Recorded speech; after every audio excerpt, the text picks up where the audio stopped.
stories that you and our esteemed chief put together down there. Pretty good stuff. Pretty solid. Your pencil looks good. Andrew. Well, there's probably like 1,000 pencils in the supply can't keep washing.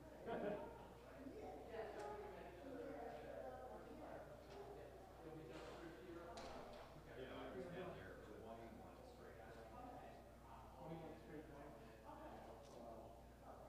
Morning. It was funny, he did one stand-up. He was talking about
And I gotta order my White Sox one, just for balancing your, not the child support. Yeah, the child support, the policy. The White Sox are Seattle Mariners, they're not as good. Right. The annoying thing is, the Dodgers fans, the Dodgers fans did much better on Christmas. Somewhere in Florida or You can't make a larger map? The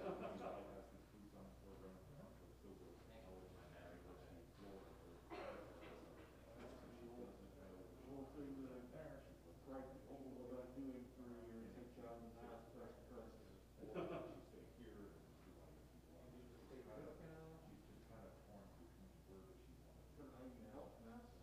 Yeah, got the mail on.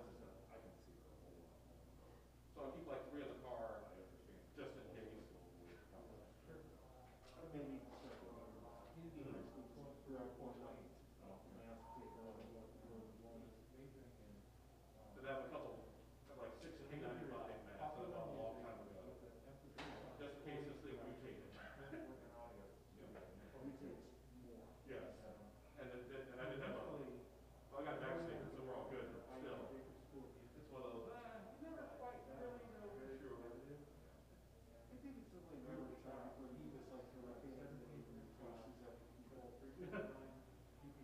That one, virus that will AS523. So he found that That became a iPad, it's called Slate.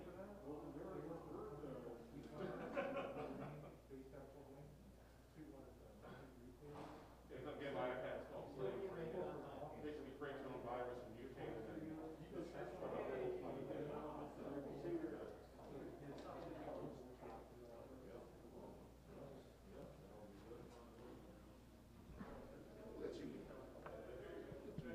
I don't tell me about it.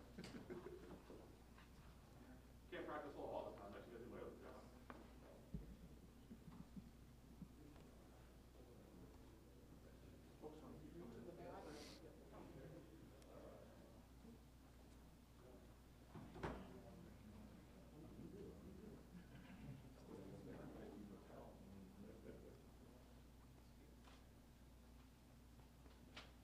Well, if everybody's ready.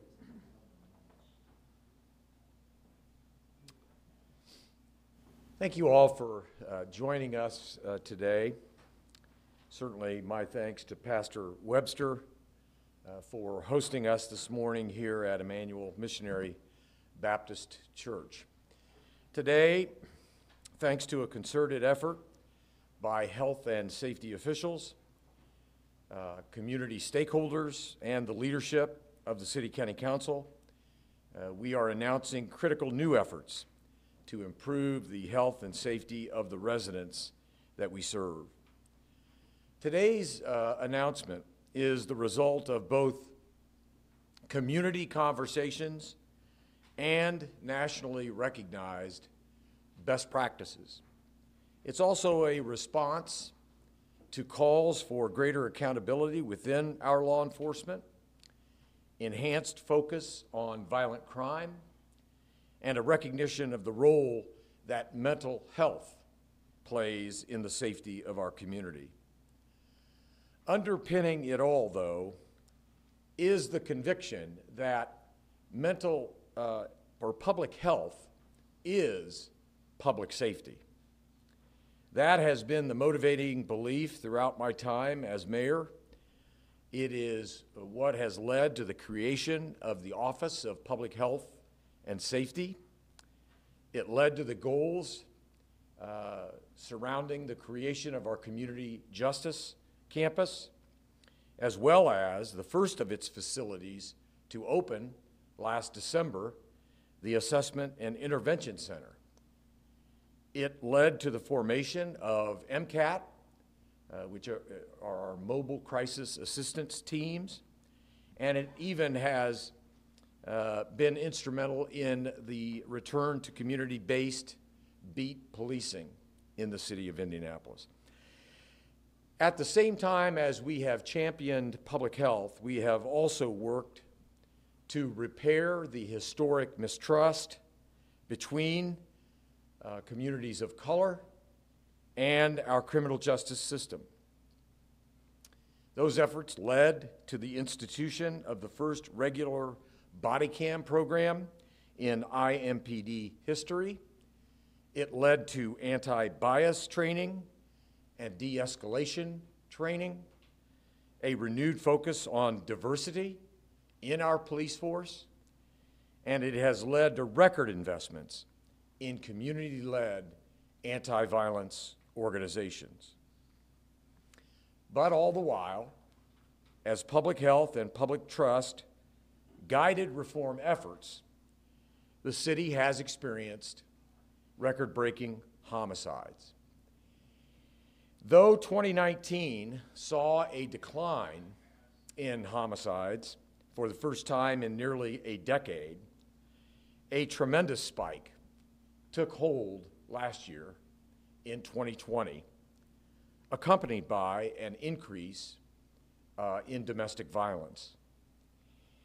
And though we are not alone among U.S. cities in this regard, we must work to fix it in our city, the city we call home. To that end, we must commit ourselves to addressing head-on the underlying issues driving much of the violence that we see today. The COVID-19 pandemic exacerbated the mounting struggles within our communities and, frankly, within our own homes. As we work to lift the stigma surrounding mental health, we must address resources toward unresolved mental health issues and unaddressed trauma that have strained our friends and our neighbors alike. So today, we are highlighting a set of new investments targeted at some of the most pressing needs in our city. That includes $370,000 toward domestic violence reduction, including a new domestic violence interrupters program. $350,000 for boosted mental health infrastructure, like adding mental health experts to emergency dispatch and building out our mental health and trauma resources for juveniles. We're also putting a further $390,000 toward juvenile intervention and programming. And finally, in that regard, $680,000 additional dollars will be used to expand our staffing at the Assessment and Intervention Center on the Community Justice Campus. Now, even as we invest in resources to combat some of the root causes of crime, we must continue working to detect and to disrupt those committing violent crimes today. This includes improving IMPD's data analysis capabilities, equipping officers with the ability to focus on highly specific locations facing the great or the greatest threat of violent crime. And it also includes improving the flow of information between residents and law enforcement. Lastly, the conversations that have taken place over this past year and beyond have highlighted the need for greater trust between law enforcement and the community that law enforcement serves. Accountability will form the basis of that trust. And to that end, we will invest in an early detection system to identify and intervene when officers break from IMPD training and protocol to prevent harmful interactions with neighbors. I should also mention that IMPD has recently made key changes to its violence reduction operations beyond the content of the fiscal package announced today. And Chief Taylor, in just a few moments, will be able to elaborate on the efforts that IMPD has already initiated. So, in conclusion, I just simply acknowledge and recognize that these investments are not meant to represent a magic wand that will suddenly defeat the challenges that we face, but they are responsive to the factors behind escalating gun violence. And they are rooted in two major lessons that we have learned from a tumultuous last year.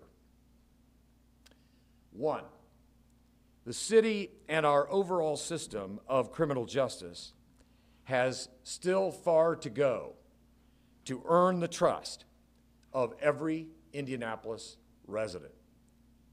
Two, the pandemic led to heightened stress and often deep and profound loss. That all accompanied one of the largest spikes in deadly violence in our city's history. The city must work now to provide residents with the resources and the support that they need to cope with the stress, the trauma, and the pain that no doubt will outlast this pandemic. But I also want to say this. I hope that residents also look to each other for solutions and for support. Even the best funded city program cannot reach everyone. Even the most appropriate mental health commitment will take a while in terms of time. And so as we emerge from the pandemic, we must reconnect with one another. A sense of community grounds us, and it eases the burdens that we carry. That's why I'm urging all of us to do our part, to reach out to those we love and to those we've lost touch with, and restore that sense of community. In so doing, I believe we will have a stronger community in the days ahead. So now we're going to hear from some of the men and the women in our city who have been working diligently to institute many of the changes that I've just outlined. And I'd call to the podium first the Director of the Office of Public Health and Safety, Lauren Rodriguez. Lauren.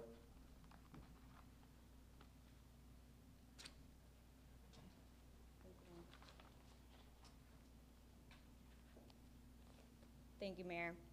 Again, my name is Lauren Rodriguez, and I'm the Director of the Office of Public Health and Safety. I want to reiterate something that Mayor Hogsett just said. Public health is public safety. That means that every issue our office represents affects violence in the city. Whether it's access to nutritious food, safe housing, or wraparound services for those exiting the criminal justice system, our team works every day to address fundamental public health issues impacting the quality of life of our residents. Today's announcement builds on that work with up-to-date, innovative strategies that reflect where we are and what we are working towards more than 1 year after the pandemic. Domestic violence is violence. In the introduction of the Domestic Violence Interruption Program, to supplement our existing violence reduction efforts, allows us to intervene in the sensitive, emotional, and cyclical epidemic that is domestic violence. This investment will make possible a more active, direct approach to helping individuals escape from abusive relationships that have the potential to turn deadly, as we have unfortunately seen over the past year. The fiscal also includes additional assistance to our young people, recognizing that mental health and trauma are not just adult issues. Left unaddressed, the challenges facing our city's youth can lead to unhealthy, dangerous, and sometimes deadly outcomes. Since 2016, our office has held Safe Summers, offering kids an opportunity to enjoy sports, art projects, movies, and mentorship in a safe space on weekend nights. This summer, Safe Summer runs from June 11th through August 6th. and is open to any Indy resident. Today's announcement takes our youth-focused efforts a step further, providing our young people with the support they so desperately need by addressing and acknowledging trauma. This investment also provides necessary funding to expand staffing at the Assessment and Intervention Center and fulfills Mayor Hogsett Mayor Hogsett's vision for a new approach to treating mental health and addiction. Since it opened in 2020, the Assessment and Intervention Center has served over 585 unique clients, even operating at half capacity due to the pandemic. What that tells us is that these services are needed. The AIC will continue to grow and expand, and the mental health initiatives we present to you today will help further bolster these efforts. By introducing a mental health component to traditional 911 dispatch, will allow this administration's objectives to remain clear, to fundamentally reimagine how we treat mental illness and how we treat those interacting with the criminal justice system. With that, it is my honor to introduce IMPD Chief Randall Taylor.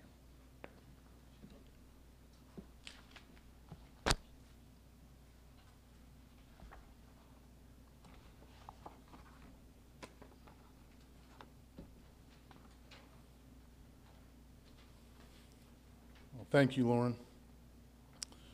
I am proud to be joined by this morning by our partners to talk about these important next steps in shaping public safety in Indianapolis. First of all, I would be remiss if I didn't thank those of my staff that have been very instrumental in the things that I'm going to tell you about. Much appreciation to Assistant Chief Bailey, Deputy Chief Barker, Deputy Chief McCart, Deputy Chief Kendall Adams, and others have all been very important in what we've come up with. I think this group of partners demonstrates an important fact. IMPD cannot stop violence by itself. It's going to take civilian teams from OPHS, it's going to take council leaders, it's going to take community-based groups to collaborate and make Indianapolis safer. I want to talk a bit about the important funding included in this fiscal package, which will help IMPD continue in working with the community to promote safety in our neighborhoods. But I also want to mention some of IMPD's recent operational changes that we look to take violent offenders off the street and prevent more shootings from happening in the first place. New investments. The investments announced today will add key elements to our approach. First off, from the outside, it can be hard sometimes to understand the importance of good data in combating violence. Like many departments, IMPD uses many different systems in our daily work: intelligence gathering, surveillance, dispatch, reports, and more. And the data from those separate systems can be difficult sometimes to bring together. What's being announced today allows us to better analyze and act on the data we gather across these various platforms, and it'll boost our staff levels to do that important data work. The funding for a community interaction system will boost our efforts to gather that information from residents, helping us to solve cases and halt the cycle of violence. I also want to pay special attention to the officer intervention system that the mayor spoke about earlier. We aim to bring talented officers devoted to serving the community, and we train them to serve and protect the residents. But we recognize that officers can fall short of department standards and community expectations. In those cases, we need to be accountable to the community to prevent future incidents. And we need to redirect those officers to get them back on track. That's the purpose of this particular program. We realize that accountability is critical in gaining the trust of residents. It's part of the reasons why we introduced the body cameras for our officers, the new use of force policy, and changes to our use of force and general orders boards, because we know that a community that trusts its police department is a safer community. There are operational changes. Before I pass things on to Councilor Robinson, I wanted to mention a number of recent operational changes by the IMPD in response to the rise in homicides and non-fatal shootings. In early April, we activated a new IMPD violence reduction teams who operate with a laser focus on a small number of people, places, and behaviors that drive the violence. One of their most important tools is directed patrols in hotspot areas. Directed patrols are highly specific, representing blocks or segments of streets rather than entire neighborhoods. Coordinating with our beat officers, we maintain a constant visible presence to deter criminal activity by a few individuals engaging in criminal behavior. On the investigative side, we unveiled district violence crimes task forces, which combined with key IMPD staff to arrest those who are driving the cycles of violence. Both groups have altered schedules, which allow them to be active at the times when violence is most often occurring. Already, we've seen promising results resulting in major gun crime or major gun confiscations just in the first week of operation of the program. Through these updates, we have also reinforced the expectations for our officers around foot and bike patrols throughout our neighborhoods, with thousands of patrols already logged in this recent stretch. In conclusion, the major pieces in this package of funding, combined with key operational changes, represent IMPD's flexible approach to being responsive on gun violence. While we cannot snap our fingers and stop the violence, I do believe these changes represent important progress in keeping our communities safe, and I look forward to seeing those results. Now, I would like to introduce Chairman of the City County Council Public Safety Committee, Leroy Robinson.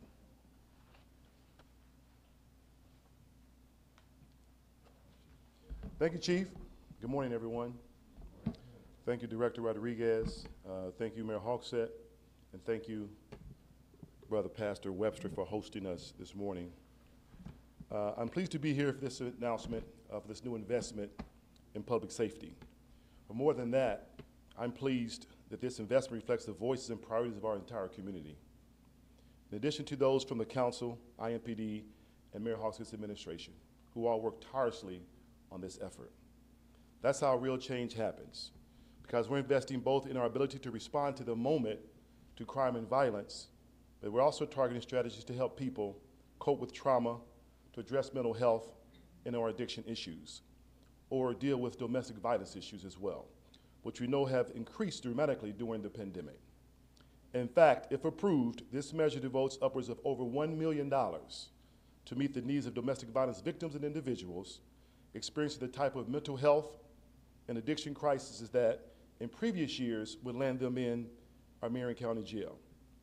Instead, the City County Council prioritized, and the Mayor Hawksett administration is planning for, full funding of the Assessment Intervention Center on the Community Justice Campus, which allows individuals in crisis to access social services rather than serving jail time. And we're not limiting these kinds of investments to programs that serve adults in Indianapolis. Members of the council, my colleagues are committed to expanding mental health and trauma resources for our youth in this city as well. Instead of being only focused on juvenile detention, we're investing a lot of money into juvenile intervention. So these young people never give up, and they never get to the point of thinking that violence is the best way to solve their problems. The package that Mayor Hawksett is bringing to the council would invest almost $750,000 in building out juvenile young people mental health and trauma resources and programs aimed at intervening and interrupting the cycles of violence. Far too many of our youth get caught up in early ages in their careers. That investment is trying to prevent future acts of violence is critically important to the council for two reasons. First, because investing in our youth now is the best strategy we have to prevent them from becoming perpetrators or victims of violence in the future. The second reason these strategies are important to us because these are the priorities we heard from the community throughout the last year or so. We've tried to focus over the past year on putting the public at the center of public safety. These are the priorities we heard from in the community over the last year or so. Number one, a place to turn if you're in a dangerous relationship or situation. Number two, resources to really treat drug and alcohol problems instead of criminalizing them. And number three, access and opportunities to deal with trauma, real trauma, and mental health issues well before they escalate into violence. The impetus of these programs have come from the community, and we want to implement them with the community. That's our commitment and priority to you as well. Last year, the council funded the largest public safety budget Indianapolis has ever had for IMPD. But in light of all the challenges our residents faced over the past 15 months, including the increase in homicides and domestic violence, there's much, much more to do. So I look forward to Mayor Hogsett and his team bringing this proposal to the council. I look forward to a vigorous and thorough discussion of the proposal by the Public Safety and Criminal Justice Committee. Most of all, I look forward to the day that we can all see that our efforts in collaboration with the community and our partners is in creating a safer and more peaceful city for all of our residents and all of our visitors. Thank you. And I'd like to call up our last speaker this morning, the host of our church, Senior Pastor Darrell Webster of Emmanuel Missionary Baptist Church. Brother Pastor. Thank you, Leroy, and the mayor and all of our colleagues who are sharing today. As I'm very pleased as a community partner to hear some tactical and intentional solutions that will impact our city. Of course, this church is located in the 46218 zip code, and we see violence every day. We just helped service the family of the 12-year-old young man that was shot on last week by trying to send food to the family's repast on Tuesday. I read a quote that says, "Facing difficulty is inevitable, but how you handle it is optional." And we all know that our city is facing difficulty, but I'm pleased today to hear some tactical, intentional strategies on how to handle it. We say much about mental health, and at this church we see, and you probably can see with the picture behind me if it's not blocked, we see thousands of men. We see thousands of men and boys, and we've been seeing them for over 15 years, so it's not a startup program. But I'm really pleased to hear that we're going to laser focus on trauma, mental health, because the majority of our problems are psychological, social, emotional, and yet, because I'm a practitioner of faith, they're also spiritual. And I'm pleased today that this press conference is also held at a church, because it takes all of us to deal with the psychological, social, emotional, and spiritual problems. We have Straight Up Mentoring as one of our partners, along with Pathway Resource Council Lady Lakeisha Jackson. And what we seek to do is not just try to equip and engage the mental aspect of that person, but we also try to deal with from a life skill component, a way for that person to understand that they have to take an introspective look at themselves. The community has to be intentional with getting involved with solving the problems in our city. I think it was Dr. King who said, the fierce question of the hour is, what are we doing for others? And I thank God that our community, and Pastor Sullivan and others who are here today, we're not here at this press conference to be reactive. For years, we have been proactive in trying to deal with the issues that are at hand. Right behind you to the east, we have ex-offenders who get out of the criminal justice system and with no place to go, get out homeless. And we are housing them right behind you. We can bring several of them in to talk about their story as a intentional, reactive, tactical, practical solution. And so what I've heard today, I'm very pleased with our city, our mayor and his administration, that these are intentional, tactical, practical solutions to help changing our city. Lastly, I would say to our community, it is up to us to collaborate, to not just see a need, but to see the need and feel the need. Because seeing the need and without feeling the need won't meet the need. We have to see the need, feel the need, and meet the need, and it will make our city and our community much, much better. The problem with the city is the problem with the fractured family. And the problem with the fractured family is the problem of our community. So we all must see it, feel it, touch it and meet it. Thank you all for coming today. Now we'll have a little bit of time for questions.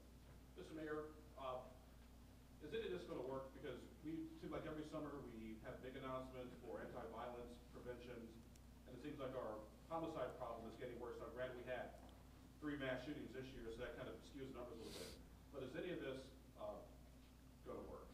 Well, Abdul, let me make clear, today's announcements are not intentional in terms of a magic wand that we can wave and make all the gun violence disappear.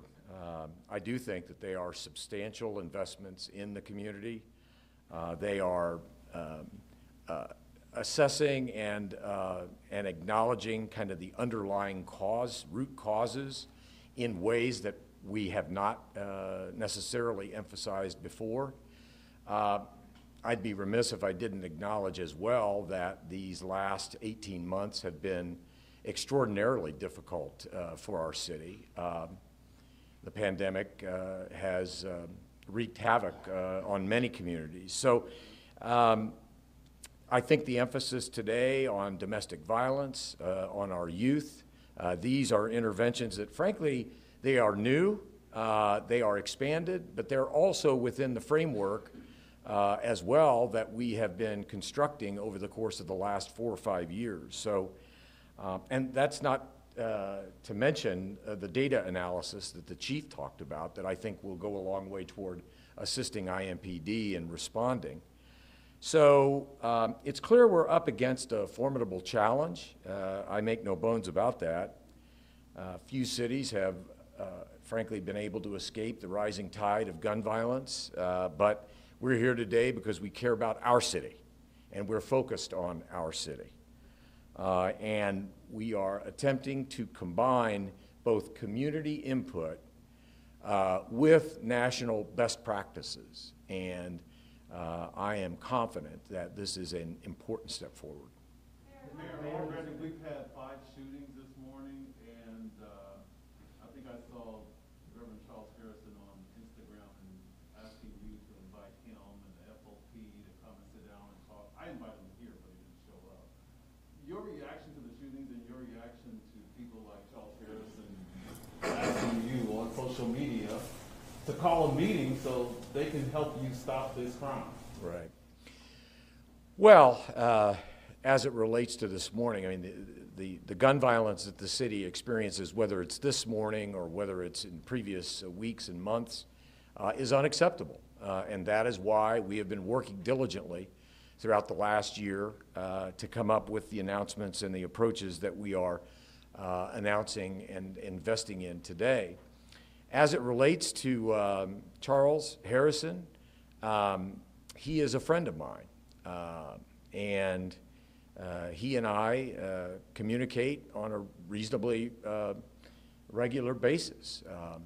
And he certainly welcome and has participated in the past. As it relates to the FOP, the president of the FOP, Rick Snyder, and I probably will have lunch or breakfast every 6 weeks or so. So I want to clarify, Rick Snyder and Charles Harrison are friends, and they are leaders in our community. They have been at the table before. They can continue to play an important role. And look, I accept Reverend Harrison's critique in the manner in which it's offered. We're all trying to provide the residents of our city with a safer, healthier neighborhood and safer environment. So it's not that we're at odds with one another. We, I think, are speaking with one voice for a better community. Mayor, this morning the PIO said that the person that did the shooting would be held responsible. How can you reassure us that that's going to happen? And Indianapolis has become an incredibly dangerous city. What's happening? What's going on? Well, that's what we've been talking about, Richard, for the last 30 minutes. It's unacceptably. We want a clear answer. You know, not 30 minutes of rhetoric, I want a clear answer on what's happening in this city. Well, I want to make it clear that you haven't been given 30 minutes of rhetoric. You've been given 30 minutes of pretty substantive ideas that we as a community are committed to implementing. As far as accountability, I defer to IMPD, but our clearance rates are as high, if not higher, than we've had in a while. And so I stand with the men and women of IMPD in making sure that accountability is part of this process. We have tried to talk to you. Yeah, Amelia? How will you be measuring the success of these efforts to actually hold these missions accountable? Because as we mentioned before, it seems like we're doing the same thing with more money over and over again. So are you going to do some sort of analysis or? Well, I just want to also underscore that it's not that we're doing the same thing over and over again and just increasing. The investments are important, but for example, the domestic violence interrupters that we were talking about implementing, the work that the Office of Public Health and Safety will be doing in terms of juvenile justice and intervention. These are all important steps that have been part of the approach, but now are being given increasing importance in terms of our overall effort to reduce gun violence in the city of Indianapolis. So how do we assess and judge the success of these investments? I hope the numbers of gun violence go down. I'm confident that they will. I think it bears emphasizing that, and I'm not blaming the pandemic solely, but I think it bears emphasizing that over the course of the last 5 years, we did see in 2019 a slight reduction in the number of homicides. And then the pandemic hit, and we've had the stress and the anxiety and the anxiousness that is incumbent as part of that, that has, I think, spiked the number of homicides both in 2020 and now in 2021. That's why we've been very intentional over the last year to meet with the community, to hear their ideas, to examine national best practices, and try to implement those here in the city of Indianapolis. One more. Yeah, Richard, I didn't mean to. Well, we have tried to talk to you about the 1-year anniversary of the riots, and that's when the community spoke loud and clear. You refused Wish TV's request to talk about that. First of all, why, and what have we learned from those riots? Well, I don't recall refusing to ever speak with you, Richard. I think every time you show up, I've answered your questions. But let me get to the crux, and that is, I think that the steps that we have taken, particularly in the area of transparency and openness, trust and accountability by the community, the chief mentioned several of them. First of all, body cams. I think that has been an important step forward. But also, as the chief mentioned, we have changed our use of force policy. We now have a civilian majority on our use of force review board. We now have a civilian majority on our general orders committee. These are steps that the community has called for, that they believe have been long overdue. We've taken them over the course of the last year. And I think that they will go a long way toward reestablishing a greater sense of trust. Let me just say as a final matter, the chief spoke about IMPD's intention to intervene at the earliest possible point in an officer's career where we're starting to see maybe some bad behavior or maybe some mental health issues. It's tough being a cop in this day and age, and we have to be there for our officers to help them with the trauma that they face every day. Wait, one last question. Indianapolis is the only city in the NFL that hasn't made some kind of commitment to a full stadium. When are we going to make that commitment? Yeah, I think Dr. Kane spoke of that yesterday. She was asked, and I think she reported that they're working toward that end. Okay. Thank Yep. you. Mayor, if we could talk about the data per proposal, $1.2 million set aside for that. This idea Monty Volume Public Safety, something we talked about before, and Chief Roach before Chief Taylor, and Chief Roach before that. How's this different from what's already in place? Well, I'll let the chief. So, will you rephrase that for me? Yeah, how the data analysis that's completed today, the upgrade to situational awareness interaction system, internal technology, et cetera, all of this focus on identifying hotspots and doing a better job of that. How is that different from what we're already doing? Sure. Well, this allows us to be more laser focused, more focused on particular areas. Here's my concern with data sometimes. You get that data, you act on it, but if it's too broad, you're dealing with whole neighborhoods.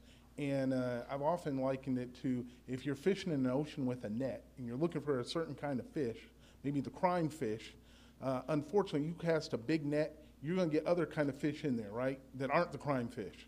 And in this case, I'm referencing that to other people in the neighborhood that they're not your target, they're not what you're going after, but they get drawn up in that net. By having cleaner data and better data, it allows us to focus in more on those crime fish, those ones that we're really focusing on. It allows us to get in with them and get them off the street instead of other people who don't really need to be in that net. Right, but that's been the philosophy for several years. What's going to make this cleaner data than Yeah, sure. I'll step in real quick, is that our data is old. It's not real-time information.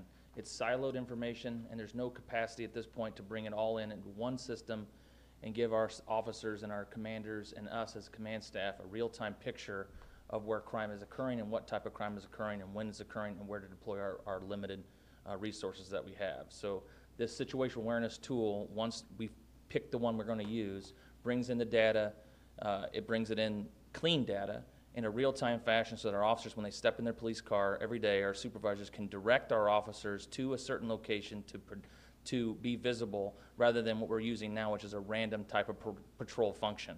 Also, we're going to hire a chief data officer, a professional person, non-sworn employee who's going to take charge of all of our data, not just data related to crime activity, but all of that data, organize it, and be transparent both internally and externally with the data. So we've never done it this way. Some of the systems we purchased in the past haven't lived up to the expectations that we were sold on, and now we have to look at new tools in order to move us forward. Thanks all, appreciate it. Back to the green room.